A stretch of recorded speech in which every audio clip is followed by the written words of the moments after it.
Here's your report. Oh, thanks, Jane. I wish I could hire someone just like you. Try LinkedIn Hiring Pro. It's more than a job board. It's like the recruiter you always wished you had. Hiring Pro uses real-time insights to match your role to LinkedIn's unique network of professionals and delivers a short list of best fit candidates. You'll spend less time sorting applicants and more time talking to the right people. Let's do it. You're irreplaceable, Jane, but another you would be great. Hire right the first time. Post your job for free on LinkedIn today at linkedin.com/quality.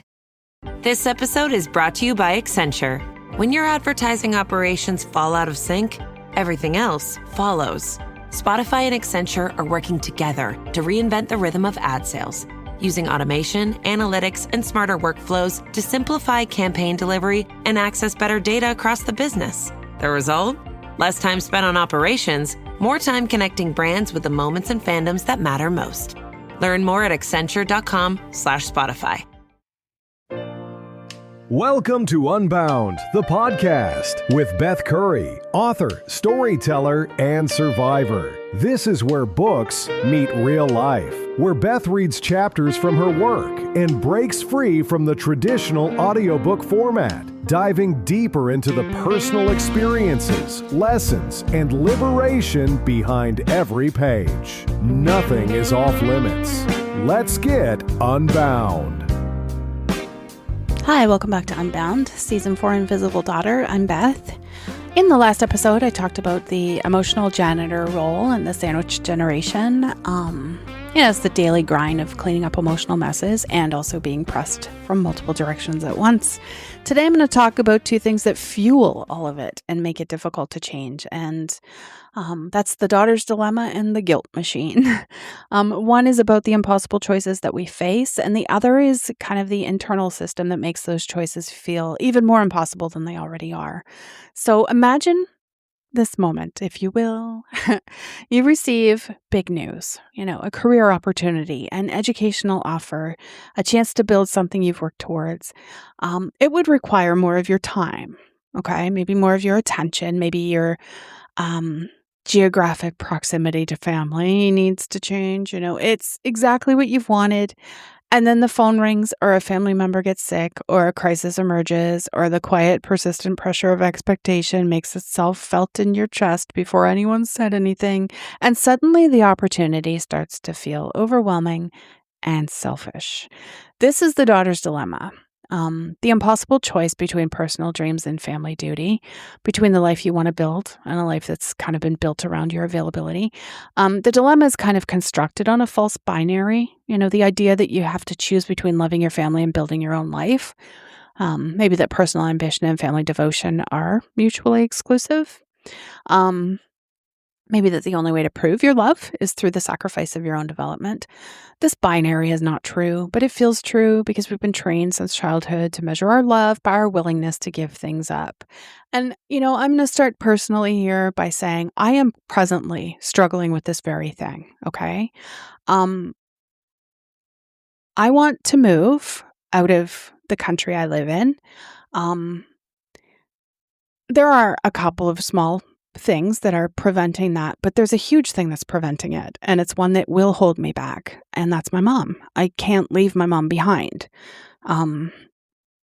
This is the daughter's dilemma. I can't leave my mom behind, so I have to wait until mom's gone, and I don't want to rush that by any stretch. But at the same time, I'm feeling pulled elsewhere. And so it's hard because I feel like I'm being pulled in two directions, and there's two things that I want, and then there's like this one big thing that I don't want, and that's losing my mom. So, I'm stuck in this place right now. So this, all of this that I'm talking about, I'm hoping will help me a little bit, but I'm hoping it will help you knowing that it's coming from someone who is actually living this right now. So I'm also going to tell you right now about someone I spoke with named Camille. She was accepted to a graduate program in her field. It was something she was working toward for many years. The program was in another state. It was a full-time commitment and it arrived the same week. Her grandfather was diagnosed with early cognitive decline, and her mom kind of started to express anxiety about managing his care, and she had hoped for Camille's help. She says, I knew what everyone expected me to do: stay local, be available, and be there for what was coming. Now, her brother had moved across the country 2 years prior for his career, and no one had suggested he reconsider. His opportunity was celebrated as something great. And now Camille says hers feels like a problem to be solved. She took the program and she paid for it, not in actual family consequences, but kind of in that low-grade emotional toll of being made to feel for years that she had chosen herself over people who needed her. She says, I achieved the goal, but I paid for it with years of guilt and a quiet understanding that good daughters don't make that choice. This is where that dilemma kind of reveals its real function, right? It isn't about the specific choice. It's about installing the belief that choosing yourself is a form of moral failure. And once that belief is in place, you carry it into every damn decision and every opportunity and every boundary that you even consider, right? Something that rarely enters these conversations is the economic reality of what daughters give up when they consistently choose family over their own development. So daughters who remain geographically close for care availability, they kind of probably often forgo career opportunities that would substantially increase their lifetime earnings. Okay. And this matters, from a young age and on, you always kind of have to plan for your future. Daughters who limit professional availability for a family crisis advance more slowly, and they earn less over the course of their careers. Daughters who contribute personal financial resources to family care reduce their own capacity to build financial security as well. And the painful irony in this, a daughter who fully develops her career is often able to provide more effective family support in the long run through hiring professional care and contributing financially and building flexibility into her schedule than one who sacrificed her entire career to remain immediately available, right? The math almost always shows that the sacrifice doesn't serve the family as well as it appears to, but the dilemma isn't built on math. It's built on this moral pressure, and moral pressure is kind of harder to logic your way out of, right? So I want to talk about the system running underneath all of it, and that's the guilt machine. Some phrases that you may recognize personally. After everything we've done for you, I guess you care more about yourself than your family. Other daughters would never. Maybe if you really loved us, you would. We raised you better than this. These aren't just phrases. They're these operational commands in a system designed to maintain daughter compliance through emotional pressure, right? And they're really, really effective because they don't target a stranger. They target someone who genuinely loves the people who are delivering them. The guilt machine is installed in childhood through the lesson that daughters' value is conditional on compliance and that love flows toward them when they're useful and it gets quieter when they have needs, right? The guilt machine is the internal enforcement mechanism of that lesson. It activates when you consider prioritizing yourself. And it's the voice that says, if you do this, you're the bad one. I think the machine has these standard features like moral framing. Your choices aren't practical decisions. They're just these tests of your character. Saying no isn't a time management choice. It's just evidence of who you really are. I think there's also love management. The depth of your love is measured by your willingness to sacrifice. And more sacrifice equals more love, and any boundary equals less love, right? There's the obligation activation. So past family support becomes collateral. It's held over you as a debt to be repaid through unlimited future availability. One of the worst is the character assassination.